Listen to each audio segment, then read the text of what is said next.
আসসালামু আলাইকুম রহমতুল্লাহ। আজকে নাজিমুর বাজারে কিছু পেঁয়াজ আসছে, আমরা পেঁয়াজ নিয়ে আলোচনা করবো, যদিও খুব সংক্ষেপে, কারণ মোবাইলে নেই চার্জ। তো যাই হোক, দেখি আজকের এই 9 এপ্রিল নাজিমুর বাজারের কি অবস্থা আমরা একটু দেখাবো। পেঁয়াজ কিছুটাও আসছে। কত বলতেছে? ওয়ালাইকুম আসসালাম রহমতুল্লাহ। স্যার কত বলতেছে?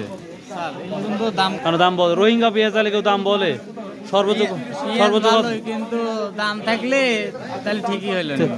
সর্বোচ্চ কত দেখতেছেন? আমি এই মাত্র আসলাম ভাই। ও, এই মাত্র আসছে। 800 টাকা কইছি। কত কইছে? দাম যে 1300 টাকা, খুব কম বাড়াইছে কি? 800 টাকা আর 1300 টাকা মেলা কম বাড়াই তো মনে হয়েছে। 800 আর 1300। মাপ দিছেন কি? এ ভালোটা কি 1000 আছে? স্যার কি নিয়ে আসছেন? কিনবেন? তাহলে 50 টাকা বেশি দিয়ে কিনে নিয়ে চলে যান। না না, আমার শ্বশুর কিনতে তো আমি কোনো এখন জানা একদম করি। আপনার শ্বশুর? ভালোটা কি 1000 আছে ভাই? ভালোটা 1000? আচ্ছা আচ্ছা। এই তো পেঁয়াজের অবস্থা নাজির বাজারে।